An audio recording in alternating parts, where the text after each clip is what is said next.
the Iowa legislature introduces and knocks down new bills. And later, a visitor to Iowa City talks Iowa-Israeli relations.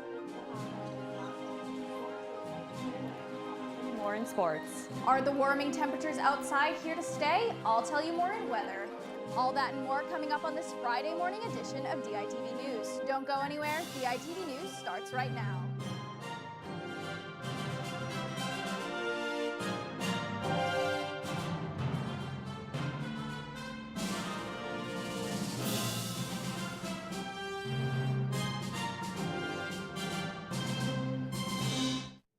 Good morning and thank you for tuning in. I'm Lauren Johnson. The Iowa legislature advanced a bill banning transgender women and girls from participating in sports that match their gender identity Thursday.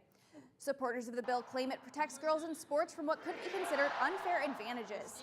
However, medical professionals say that transgender people do not have advantages. Additionally, teachers, students, and LGBTQ+ organizations say this bill is discriminatory against transgender people. This proposed bill passed a 3-person subcommittee on Thursday. Representative Mary Masher from Iowa City was the only representative to vote against it. It must pass the full House Education Committee before next week in order to remain eligible this year. If the bill passes, it is likely to face court challenges from LGBTQ+ organizations. The Iowa legislature is focused on education this year, with a bill aiming to put cameras in classrooms struck down Wednesday of this week. If you'd like to know more about what the Iowa legislature is up to, check out Backroom Breakdown, DITV's weekly politics segment. And Iowa City had a diplomat in its midst this week. The Consulate General of Israel came to the Midwest for a visit this week to promote strengthening the relationship between Israel and Iowa. The Consulate General Daniel Aschheim met with many members of the community, including UI President Barbara Wilson, members of the City Council, and various department heads. Many discussions were held about strategic plans pertaining to diversity, equity, and inclusion. But most importantly is really understanding what Israel can do together with Iowa City, also strengthening economic ties, and what can we do together with both the faculty and the students. And hopefully a lot of the things that we discuss will come out in the near future. The goal for this relationship is to promote existing relationships, like the exchange program between the University of Iowa School of Music and the Jerusalem Academy of Music and Dance.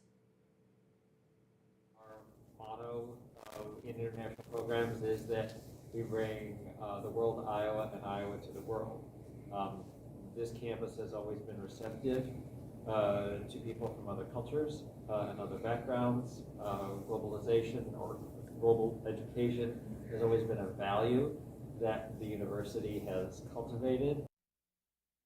The Consul General will be traveling to Des Moines to address the House and meet with Governor Kim Reynolds.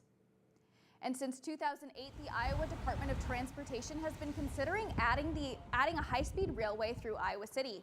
The Iowa DOT initially conducted a study with Illinois and Amtrak to test if the railway would be possible.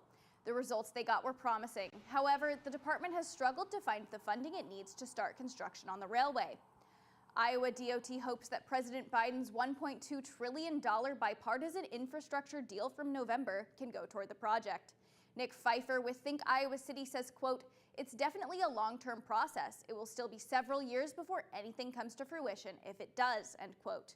The Department of Transportation says that this railroad would go in between Clinton and Dubuque Street, where the Iowa City train station is.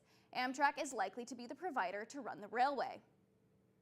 And UI researchers, along with researchers from other institutions, discovered that the Omicron variant of COVID-19 has less effects on mice and hamsters than previous variants. This research shows similar results to early data on the variant with humans. The Omicron variant affected the animal's weight loss and lung disease, but at minimal rates. Previous research on the other variants showed the same effects at higher rates.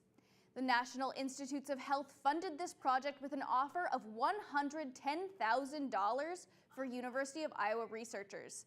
There was then a paper published by the science journal Nature, which explains their research. And we finally got some sunny days this week. Let's see if the sun will stay out next week as well. It looks like we might have some spring temperatures, but the sun will stay behind the clouds this week. Today we'll have a nice Iowa warm with a high of 44 degrees. It will be windy with mostly cloudy skies with a then harsh drop of a low of 7 degrees tonight and more wind. Despite the cold weather, it will be a great time to stay inside with your loved ones as Valentine's Day is just around the corner. or get a head start on that studying because midterms are coming up fast. This weekend will drop back down to highs of 20 degrees both Saturday and Sunday. Later this week, we will see temperatures gradually rising up to the 50s by Wednesday with a chance of rain before dropping back down to the 30s later next week. And Mary, I heard that the Iowa basketball team has been hitting their stride as of late. Can you tell me more? Well, Lauren, you heard right. After their disappointing loss in overtime to Penn State a little over a week ago, the Hawkeyes men's basketball team has strung together two dominant performances. We're going to send it to Michael in the newsroom for a breakdown of Iowa's recent success. Thanks, Mary. And it seems the key to these past two games has been energy. And even without Coach Fran McCaffrey, who missed Sunday's game due to COVID-19, the Hawkeyes really ramped up their defensive effort and held the Gophers to just 59 points. And while he only scored 6 points in that game, Jordan Bohannon's defensive effort would be what sparked the Hawkeyes to close out the Gophers.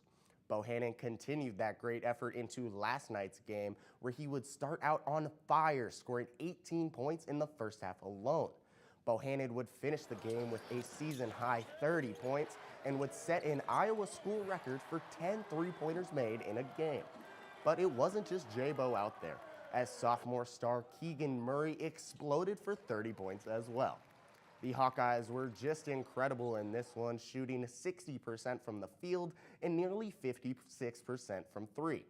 The Hawkeyes would dominate this one and would win the game 110-87.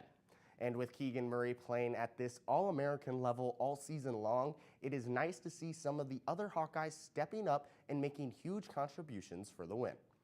Michael, after these last two games, how do you think the Hawkeyes will fare this weekend against the Nebraska Cornhuskers?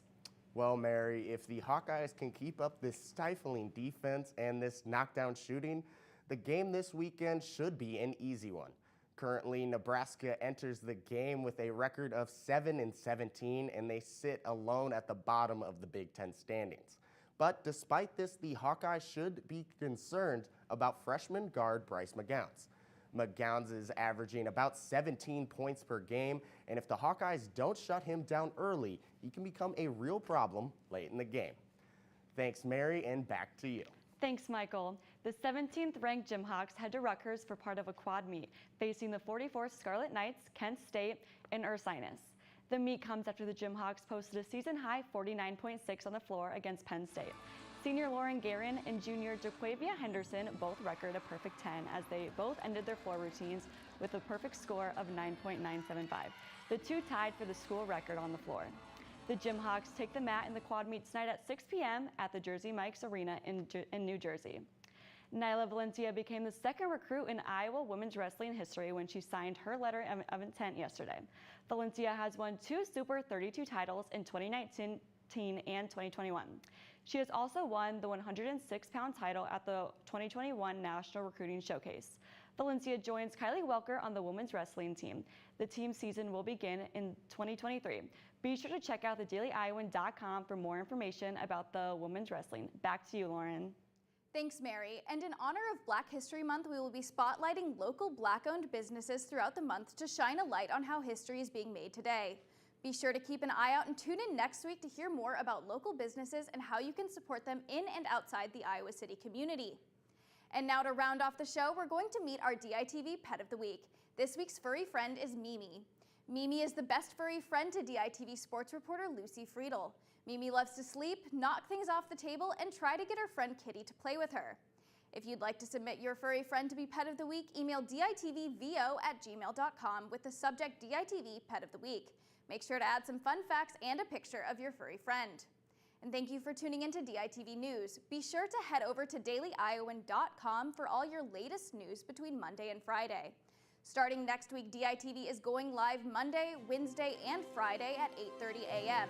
For DITV News, I'm Lauren Johnson. Have a great day.